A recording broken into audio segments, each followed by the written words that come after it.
This is the TIP3 from Nightcore, a compact keychain EDC flashlight that allows users to switch between a warm white light and a cool white light. But color temperature isn't its only standout feature, it's its brightness. This compact keychain flashlight doesn't output 70 lumens or even 170 lumens or even 270 lumens. This keychain flashlight has a max brightness of 720 lumens. So, would you like me to test it out? Well, hit that like button and we'll get started.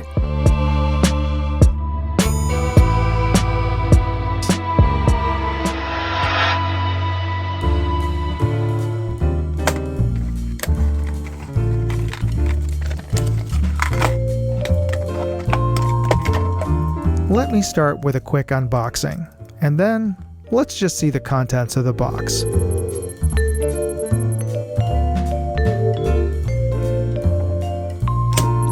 This is the TIP3 from Nightcore. This is their compact keychain light, and how compact is it? Well, here is the key fob from my car, which is the remote, and it is smaller than that. So yeah, this is pretty small and compact. It's only, I'd say, about roughly 2.5 inches long, maybe just slightly less than that, about 1 inch wide, and only about 1/2 inch thick overall. And that does not include the removable clip there that you can use as a belt clip or a pocket or a strap clip, and it does come off.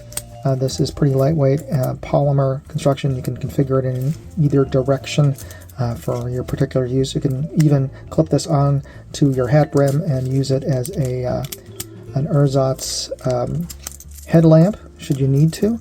Overall, it says metallic on the box, but it feels kind of polymer. Not cheap by any stretch. It's pretty solid feeling, very lightweight. Maybe it is metal, some super lightweight alloy, but it is pretty darn lightweight and easy to carry. So we really could use this as a keychain without feeling awkwardly heavy, surprisingly enough. Now, it has an internal 650 milliamp hour battery, and it is charged via this port here. Let's see if I can get this open. There we go. It has a USB-C connector port there, and it also has a battery charge indicator. If you turn it on, you can see that how much of a charge it has, and it's pretty close to fully charged. It's pretty much fully charged there. When you first get it, it'll be in lockout mode, and one of the ways you can unlock it is by charging it via the USB-C port, or by pressing both of these buttons together. Now, to lock, you can also lock it out if you have it turned on and you press the power button and keep it pressed for like 3 or 4 seconds. It'll blink, and now it won't turn on. It'll be in lockout mode, and as I mentioned, just press both of the buttons together for a couple of seconds, and you can see all of the green lights turn on. That means that it is turned on. It's out of a lockout mode, and you can use the two buttons here. This is your power button, and the other button has the sort of hamburger menu icon. That is your mode switch button. And if you keep the power button pressed when it's turned off, it'll automatically go into ultra low light mode, which I think is like 1 or 2 lumens. And once you have it on, if you press the mode button, it'll switch between the different brightness settings. You got your low, medium, high mode there. And it does have mode memory, so turn it back on, it's the same brightness you had it at. And if you have it turned off, and if you continuously press the menu button, you go into turbo mode. Briefly goes up to 750 lumens, so that's pretty darn bright. So you can use that to scare off animals, or humans, I suppose, at that bright. It is very blindingly bright. And as I mentioned, once you have any of the buttons pressed, it shows you how much of a charge you have. So we'll get this fully charged up. Oh, one other thing I forgot to mention is what's cool about this is it has a temperature switch on this in terms of the color. So it comes the default brightness, the default color is a white, sunlight white, and if you press both of the buttons together when it's turned on, it switches it to a neutral, warmer white. And if you press it again, it goes into a warm, definitely warm white light color. And this is useful in fog because yellower light cuts through fog for visibility better than white light. But white light, of course, Sunlight is useful for the best color rendition. So if you're checking out the color of things, whether or not a berry is ripe or whatever, or whatnot, having white light is also useful. So it's great that you can switch between those color modes, the color temperature at your choosing. So as I mentioned, we'll get this fully charged up and then we'll start testing.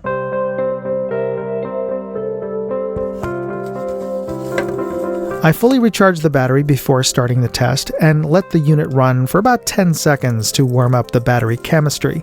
As you can see, my testing rig is not a NASA-designed scientific instrument, but I have calibrated it to a reliable 100 lumen light source.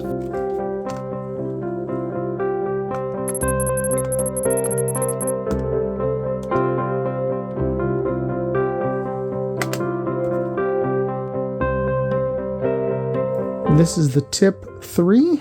You can see here it's on extra low mode starting off. And you really can't see it in the camera, though I can see it with my naked eye in extra low mode. This is low mode. Here we have medium. And this is high. And you can see that there really isn't any specific hotspot. It goes directly into the flood. And this is turbo mode. Quite a bit brighter. We're testing the TIP3. This is on extra low mode, low, medium, high, and this is turbo.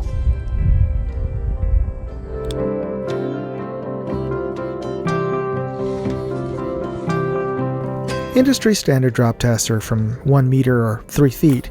I'm going to drop it from 6 feet twice onto rocks and dirt, so we'll see if it still works.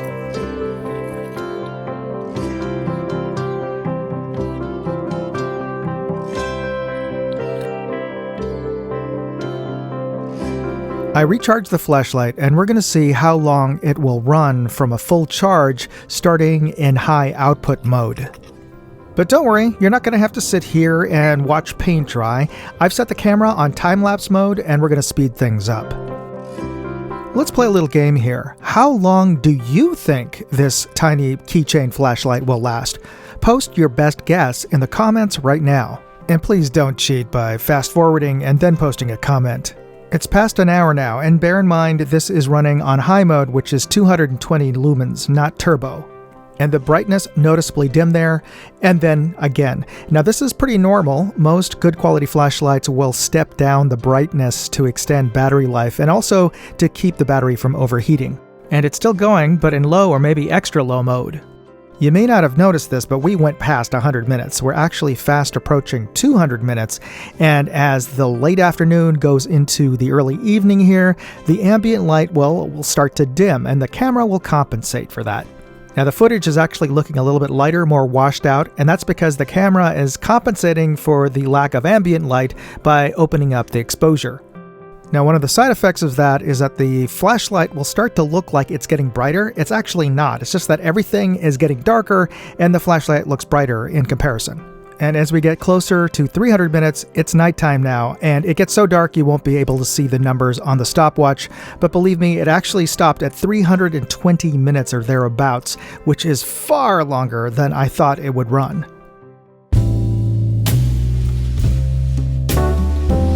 Before I get into what I think of the TIP3, I just want to remind you to hit that subscribe button right now. It's absolutely free. You don't get charged to become a subscriber to this channel. And if you are already a subscriber to the channel, thanks for doing that. Just be sure to check that bell icon and make sure it's set for notify all. So thanks for taking a moment to do that before this video ends. And I'd also like to thank Nightcore for sending out the TIP3 for me to test. And this is a surprisingly high performance, very small and lightweight keychain flashlight. In fact, when I first got it, I thought that it must be made of plastic because it's so lightweight. Probably also because the clip, the removable belt or hat brim clip is plastic, but the housing of the flashlight itself is actually made of an aluminum alloy. So it is very stiff and very well built. There's no creak.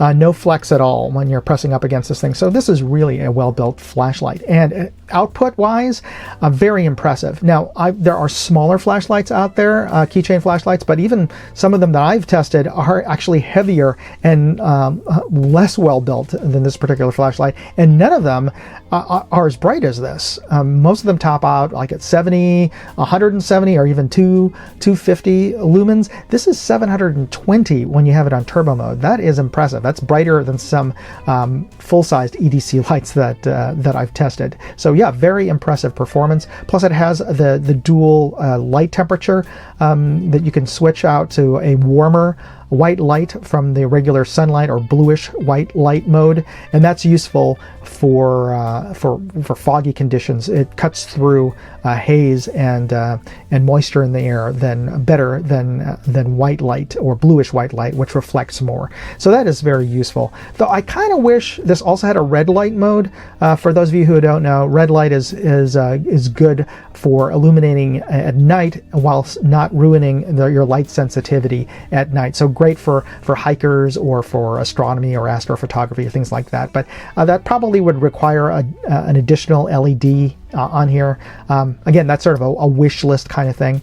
Speaking of wish list, I kind of wish that the buttons were a little harder to press, and that may seem kind of weird. I mean, you want buttons that are easy to get to and activate, but I'm worried that this might be a little too easy to activate, because it's really just very easy to press the power button on here, and because it's a keychain flashlight, and presumably you're going to attach keys to this, and I don't know for you, but for me, I keep my keys in my front pocket, so I could see myself accidentally turning this on by pressing my leg up against, as I'm working on a car or even on a table or whatever. Now, to be fair, this hasn't happened, but I could see this potentially accidentally activating inside of my pocket. Again, it has not happened, but that I could see myself doing that.